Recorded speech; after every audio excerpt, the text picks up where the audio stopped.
Assalamualaikum warahmatullahi wabarakatuh. Halo teman-teman sahabat YouTube di channel Belajar Terus. Oke teman-teman, pertama-tama saya mohon maaf minta halal ridhonya apabila ada salah kata. Jangan lupa di like, di share, di komen, dan di subscribe, dan di like loncengnya agar teman-teman bisa mengikuti video-video saya berikutnya. Mudah-mudahan bermanfaat. Oke teman-teman, kali ini mudah-mudahan kita diberikan panjang umur untuk bisa beribadah kepada Allah Subhanahu wa taala dan diberikan rezeki yang halal dan diampuni dosa-dosa kita. Oke, tidak lupa saya terima kasih kepada teman-teman yang udah dukung channel saya di channel Belajar Terus. Teman-teman, kali ini saya akan menceritakan tentang masalah hantu suluh. Bagi teman-teman yang baru menginjakan ke tanah Borneo atau ke tanah Kalimantan, mungkin belum pernah mendengar ya teman-teman. Tapi kalau untuk di tanah kami di sini di Kalimantan, mungkin ini udah nggak asing lagi, yaitu adalah hantu suluh. Nah, bapak saya menceritakan karena bapak saya seorang petani. Wah, pada saat itu saya sedikit cerita ya teman-teman untuk masalah hantu suluh ini.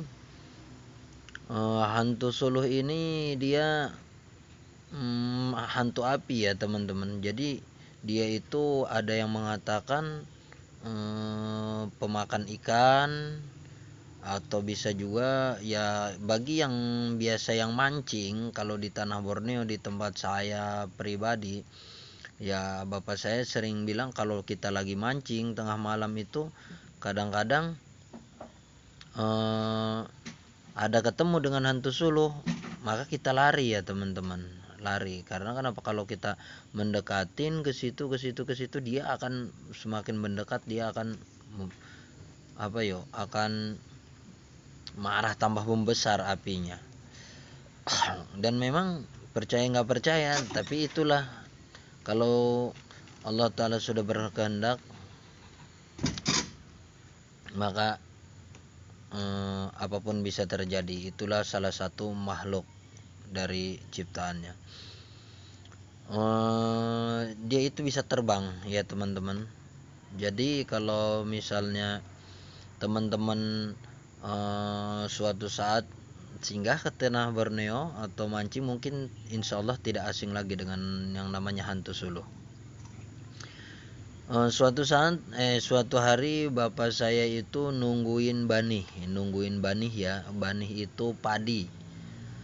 Dia menunggu banih di pahumaan atau di sawah.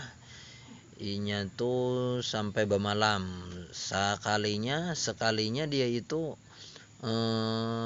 ketemu dengan hantu suluh ya teman-teman. Jadi akhirnya dia pulang dulu. Setelah pulang dulu baru dia balik lagi setelah udah hilang ya hantu suluhnya itu.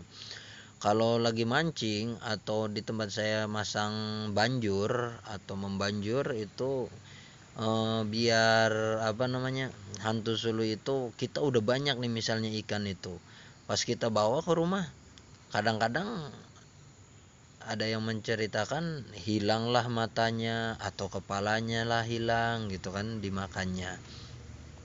Bahkan kalau di hutan Kalimantan di tempat kita ini, untuk hantu suluh itu kalau lagi pas ada kebakaran, dia ada teman-teman, dia ada.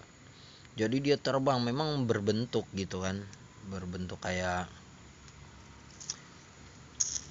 apa ya, mungkin kayak yang di film-film itu ya, seperti mungkin ya kayak film apa ya, yang film api itu yang hantu api itu. Nah ini memang seperti itu hantu api, hantu suluh tuh ya teman-teman. Jadi ini cukup mengeri-ngeri sedap ya teman-teman. Jadi kalau hati-hati kalau untuk yang suka mancing apalagi kalau pas lagi tengah malam. Kalau identik kalau di tempat kita ini kalau mancing itu rata-rata tengah malam ya teman-teman. Nanti habis isya. Kalau di kampung saya di sini itu dia habis isya ya teman-teman. Kadang-kadang habis maghrib atau habis isya baru kita mancing ke sana. Ikannya aja luar biasa. Dan kita di situ harus hati-hati. Kadang-kadang ada ikannya banyak gitu ya, banyak kita di situ tekun. Ternyata biasanya katanya sih itu pasti si hantu suluh itu kadang-kadang ada di situ teman-teman. Nah, jadi saran saya kalau ketemu dengan hantu suluh lebih baik pulang dulu ya teman-teman, lebih baik pulang. Karena kenapa ya kita ya wajib kita hukumnya tidak takut kepada setan ya teman-teman.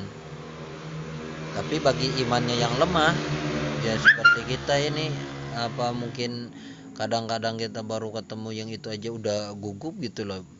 Jadi baca ayat-ayat Al-Quran aja kita malah belepotan gitu ya teman-teman. Pertama paling saya mah jurusnya jurus langkah 1000, yaitu jurus lari tuh. Tapi bagi imannya yang sudah kuat mungkin ya bisalah. Tapi saya sarankan bagi yang mungkin belum tahu ya teman-teman, lebih baik menghindar dulu. Harus menguasai medan atau ibaratnya harus menguasai tempat itu. Karena kalau kita tidak tahu di tempat itu, di suatu tempat itu, maka akan ya bahaya deh untuk diri kita gitu kan. Jadi kita harus banyak-banyak bertanya setiap kita menginjakan ke tempat yang baru atau melangkah. Kalau kita nggak tahu, sebaiknya kita bertanya, karena orang yang tahu segala sesuatunya. Bertanya itu kena orang bidangnya masing-masing ya teman-teman. Nah, oke, mungkin cukup sekian dan terima kasih. Mohon maaf apabila ada salah kata. Minta halal ridhonya dari ulun pribadi. Mungkin itu sekilas cerita tentang hantu suluh. Nah, mungkin kita akan membahas setelah itu tentang hantu suluh, ya tentang mistis-mistis yang ada di tanah Borneo, tanah Kalimantan. Dan bahkan menurut saya di daerah saya aja kayaknya ada. Dulu pernah diceritakan,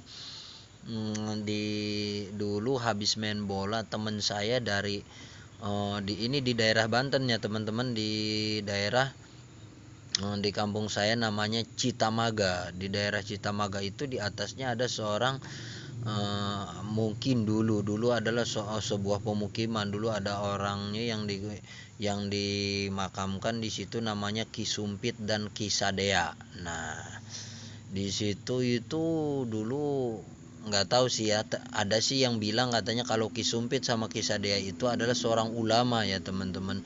Tapi kuburannya entah tahu di mana, saya pun nggak tahu. Tapi ada sebagian orang yang bilang, orang tua situ katanya di atas pas di pohon buah turalak atau di buah temaga itu ya. Terus kalau kisah dia itu memang dia dekat pohon durian katanya. Kalau nggak dekat pohon durian, pohon jengkol. Nah, dulunya katanya ada yang saya, suatu saat mungkin panjang umur panjang alam saya akan mengekspos ke situ ya teman-teman, untuk mereview bahwa kuburan-kuburan yang saya ceritakan ini insyaallah. Dan di situ pada suatu saat ceritanya begini ya teman-teman. Jadi habis main bola kita dari kampung kita sampai ke maghriban. Akhirnya maklum namanya kita masih kanak-kanak ya teman-teman, masih SD SMP, dan kakak-kakak kelas saya juga. Akhirnya habis main bola mandi ke Citamaga. Dan tiba-tiba dari atas itu karena rimbun, sungai, sumur Citamaga itu dulu rimbun karena ada pohon temaga sama pohon beringin ya kalau nggak salah itu. Jadi di situ dia keluar banget nyorot gitu.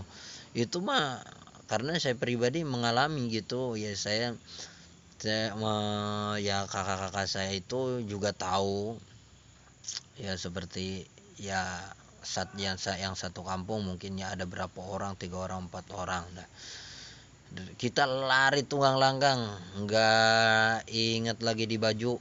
Nah, pokoknya lari pulang ke rumah. Itu kayaknya ada juga kalau di tempat kita, cuman namanya bukan hantu suluh ya teman-teman, tapi kalau di tempat saya namanya setan sene.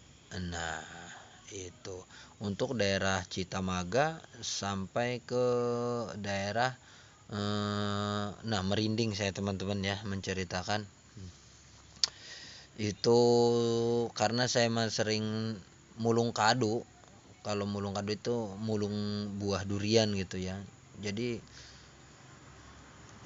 ya sedikit tahu lah ibaratnya tentang masalah ya, bukannya so tahu atau gimana ya, pengalaman saya mungkin untuk di bidang yang seperti itu sedikit, tapi untuk diceritakan percaya nggak percaya, tapi itulah yang kita alami. Mungkin kalau mereka yang nggak pernah mengalami mungkin malah kan itu, tapi kalau mereka itu udah ngerasain, udah tahu memang benar adanya gitu, ini itu baru mereka percaya gitu. Nah, oke tuh cukup sekian dan terima kasih. Tapi sekarang kayaknya untuk di daerah Citamaga aja kayak nggak tahu lagi ya teman-teman, saya aja jarang pulang.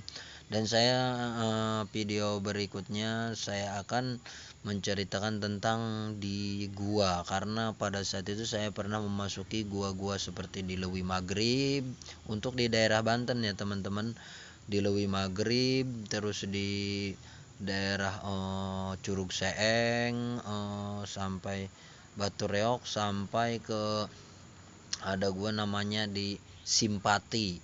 Di Simpati itu ada seorang ya, di tempat saya namanya ada seorang jawara ya terkenal.